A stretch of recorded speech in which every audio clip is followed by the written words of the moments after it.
Bonjour tout le monde et bienvenue dans cet épisode 3 de notre série de 4 épisodes. Dans le précédent épisode, on a décortiqué certains sophismes et contradictions logiques sur le discours de Jean-Luc Mélenchon dans les thèmes de gouvernance par la peur, les médias et les logements sociaux. Alors, si ce n'est pas encore fait, je vous invite fortement à y jeter un œil. Vous ne serez pas déçus. Aujourd'hui, on va démanteler d'autres manipulations rhétoriques sur des thèmes encore plus profonds, à savoir le faux clivage de la société française, la fausse cause sur les maladies chroniques et l'échappatoire magistral de Mélenchon sur son concept de Nouvelle-France. Allez go! Sophisme 1. Le faux dilemme ou réduire la France en deux camps, dont un seul fréquentable. Voici un procédé qui structure toute sa vision du pays. Sommet de se situer, Mélenchon ramène la politique entière à deux principes. Écoutons-le.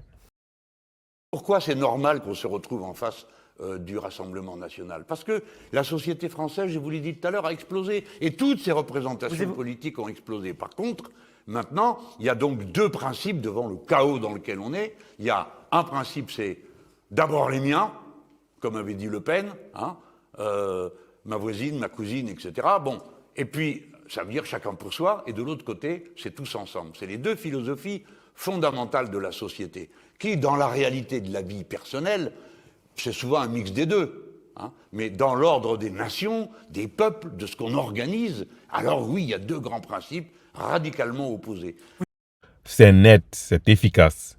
Et c'est un faux dilemme. Le procédé.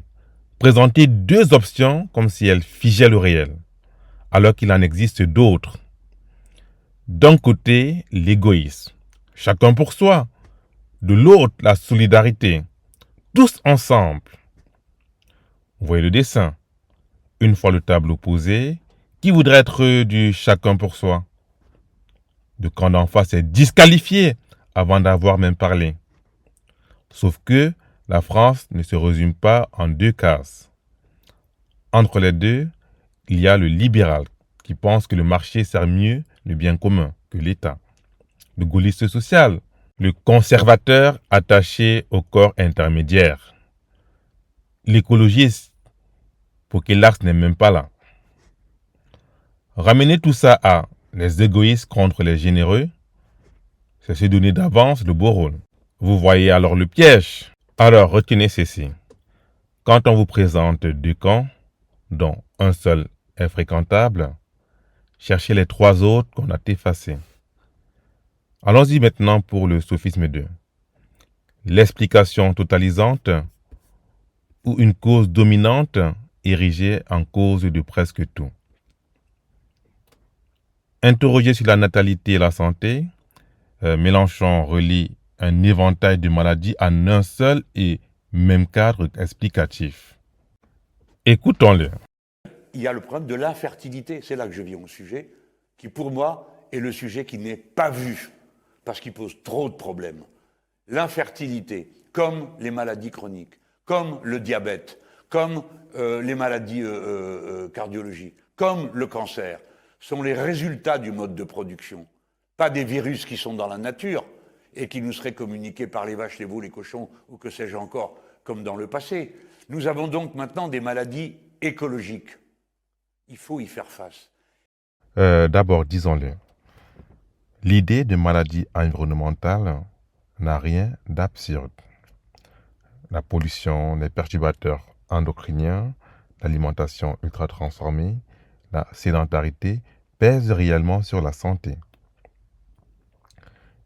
Et c'est de mieux en mieux documenté. Sur ce point, il a raison de mettre l'environnement dans l'équation.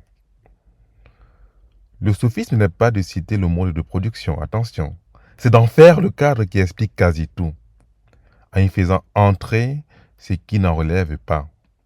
Car le cancer, le diabète, les maladies cardiaques, l'infertilité ne sont pas le produit d'un cadre unique. Les causes sont multifactorielles. Pourquoi? L'Institut national du cancer le dit noir sur blanc. Âge, hérédité, comportement, tabac, alcool, alimentation, exposition environnementale et professionnelle. Un faisceau, pas un coupable. Et quand on regarde pourquoi le cas augmente, la première cause n'est pas le mode de production, c'est le vieillissement. Le même institut chiffre la part du vieillissement de la croissance démographique à 78% de la hausse chez l'homme et 57% chez la femme. Le reste se partage entre les facteurs de risque et l'amélioration du dépistage, qui fait découvrir plus de cas. Or, ni le vieillissement, ni l'hérédité, ni l'effet du dépistage ne révèlent du mode de production. Les ranger là-dessous, c'est ça l'explication totalisante.